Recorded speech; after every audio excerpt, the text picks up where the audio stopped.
जिनकी बच्ची 31 years old की ऐसी खत्म हो जाती है, उनको 3 घंटा खड़ा रखा और ये हाथ जोड़ते रहे, हमें एक बार दिखाओ, हमारी बच्ची का मुंह एक बार दिखाओ। हमको नहीं दिखाया गया और ये पापा अपने dead body of the girl जिसके मुंह में खून था, फोटो उन बच्ची का शरीर में कोई कपड़ा नहीं था, पैर दोनों राइट एंगल में मिला गया, राइट एंगल में, एक पांव बेड के इस तरफ, एक पांव बेड के इस तरफ मिला गया। जब तक पेल्विक गर्डल नहीं टूटता है, इस तरह दो पांव को नहीं चीरा जा सकता है। चश्मे को कूटा गया जिसकी वजह से आंखों से खून निकल गया, गला दबाकर मारा गया। और पूरा ये जो मैं बोल रही हूँ, ये पूरा पोस्टमार्टम रिपोर्ट में वायरल हुआ है, आप लोग कृपया देखिए। कोलकाता शहर में 9 अगस्त 2024 की सुबह एक ऐसी खबर सामने आती है जो पूरे देश को हिलाकर रख देती है। ये खबर थी एक 31 साल की महिला डॉक्टर की, जो कोलकाता के RG Kar medical college and hospital में अपनी ट्रेनिंग कर रही थी।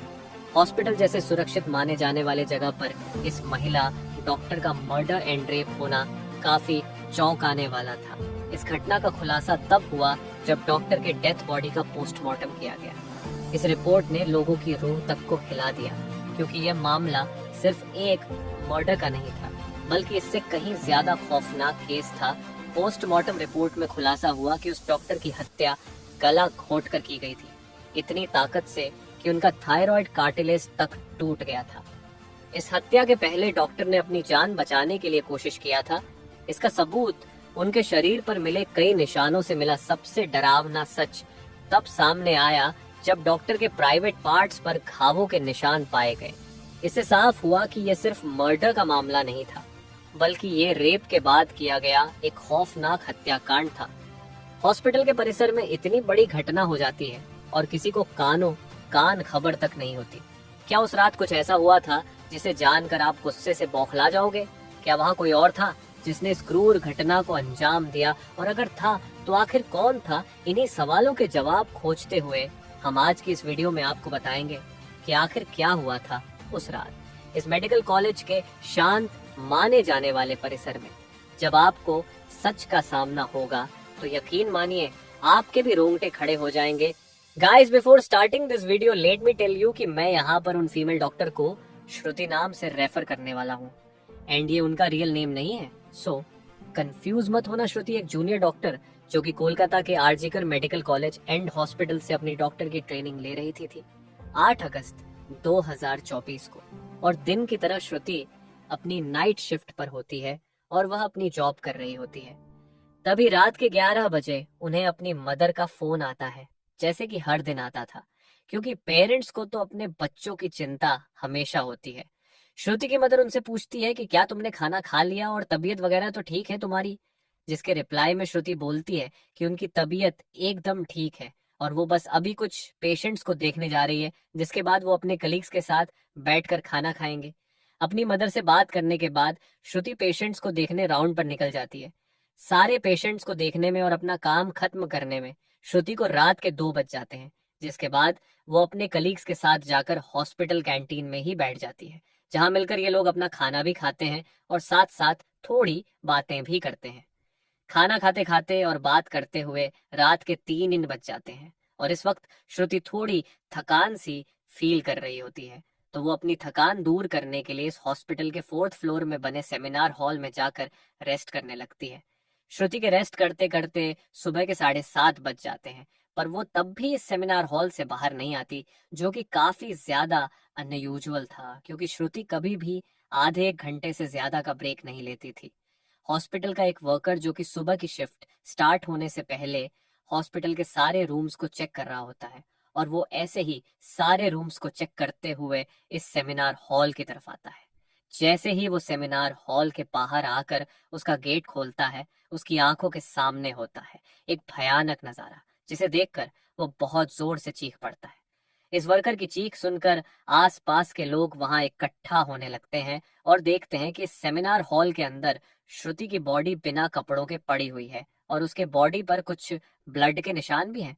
यहाँ खड़े सब लोगों के लिए ये एक ड्रामा से कम नहीं था, स्पेशली दूसरी फीमेल डॉक्टर्स एंड वर्कर्स के लिए, क्योंकि उन्होंने अपनी आंखों के सामने ऐसा नजारा पहली बार देखा था वो भी हॉस्पिटल प्रेमिसेस के अंदर श्रुति की बॉडी को देखकर आसपास खड़े सारे लोग उसे एक स्ट्रेचर पर लेटते हैं और इमरजेंसी रूम में लेकर जाते हैं ताकि डॉक्टर्स उसकी कुछ हेल्प कर सके।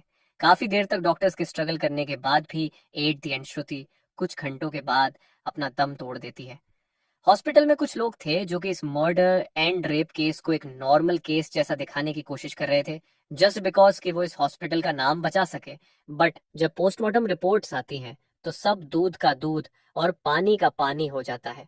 इन रिपोर्ट से साफ साफ पता चल जाता है कि श्रुति के साथ किसी ने जबरदस्ती गलत हरकत करने की कोशिश करी और जब वो इस इंसान से अपने आप को बचाने लगी तो उसने उसका गला घूंट दिया, इवन उसे बहुत बुरी तरीके से मारा भी और फिर उसका रेप भी किया।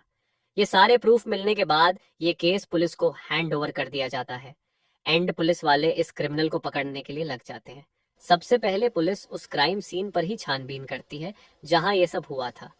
किस्मत से पुलिस वालों को वहां पर श्रुति के कुछ नेल्स एंड ब्लड सैंपल्स मिलते हैं और साथ ही एक ब्लूटूथ नेक बैंड। ये केस शायद और भी जल्दी सॉल्व हो जाता अगर उस फ्लोर पर सीसीटीवी कैमरा होते तो, बट बदकिस्मती से इस सेमिनार रूम के अंदर या इसके आसपास कोई सीसीटीवी कैमरा नहीं थे। लेकिन जिस रास्ते से इस फ्लोर पर एंटर करा जाता था वहां पर कुछ सीसीटीवी कैमरा थे। पुलिस वाले इन सीसीटीवी कैमरा में सुबह के 3 बजे से 8 बजे के बीच की रिकॉर्डिंग चेक करते हैं कि इतने टाइम के बीच कितने लोग इस फ्लोर पर आए और गए थे। इन सीसीटीवी फुटेजेस को चेक करने के बाद ये पता चलता है कि टोटल 6 लोग इस फ्लोर पर आए और गए थे। ये पता लगने के बाद पुलिस वाले एक एक करके इन 6 लोगों को पूछताछ के लिए बुलाते हैं कि वो लोग वहां पर उस टाइम क्या कर रहे थे। और इन लोगों को इस बीच यहाँ कुछ भी अजीब दिखा कि नहीं, इन लोगों से पूछताछ के दौरान पुलिस वाले उनके फोन का ब्लूटूथ भी ऑन करके चेक करते हैं कि जो ब्लूटूथ हेडसेट उन्हें मिला था वो इनमें से किसका था। क्योंकि आपको पता होगा ही कि एक बार अगर आप किसी ब्लूटूथ डिवाइस से अपना फोन पेयर करते हो तो अगली बार वो उससे इजीली कनेक्ट हो जाता है। और फाइनली पुलिस वालों की ये ट्रिक काम भी आती है क्योंकि ये ब्लूटूथ नेक बैंड इन 6 लोगों में से एक आदमी के फोन से कनेक्ट हो जाता है जिसका नाम था संजय रॉय, जो कि एक सिविल वॉलंटियर था। सिविल वॉलंटियर वो लोग होते हैं जो कि पुलिस के अंडर काम करते हैं और उनकी हेल्प करते हैं छोटे मोटे कामों को मैनेज करने में। लाइक आपने बहुत सारे फेस्टिवल्स अनऑथराइज्ड पार्किंग या भीड़ भाड़ वाले एरिया में देखा होगा कि कुछ ब्लू कलर की यूनिफॉर्म्स पहनकर ऑफिसर्स खड़े रहते हैं जिनका काम होता है कि विदाउट एनी रीजन कहीं पर भी ज्यादा क्राउड इकट्ठा ना हो। तो अब पुलिस वालों को अपना पहला कातिल मिल चुका था जिसके बाद वो संजय रॉय से और गुस्से से पेश आने लगते हैं। बट संजय पुलिस वालों की किसी बात का भी जवाब नहीं दे रहा होता क्योंकि वो काफी ज्यादा नशे की हालत में था।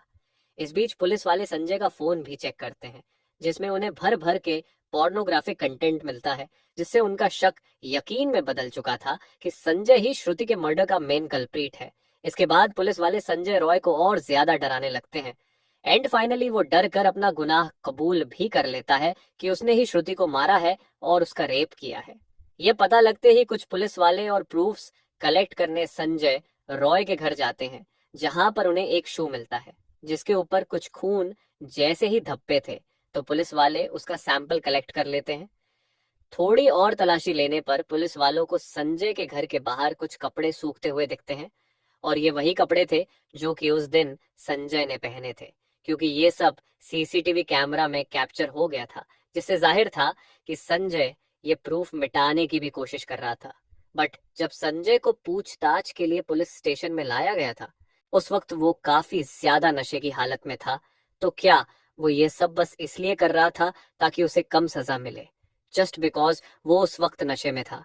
बाद में जब पुलिस वाले उस शू पर लगे ब्लड सैंपल्स को चेक करवाते हैं तो वो भी श्रुति के ब्लड से मैच हो जाता है which was a solid proof against him। इन सारी रिपोर्ट्स एंड डिटेल्स को एक साथ कंबाइन करके पुलिस वालों को पता चलता है कि उस रात संजय रॉय काफी ज्यादा नशे की हालत में था और वो रात के 11 बजे हॉस्पिटल में एंटर करता है।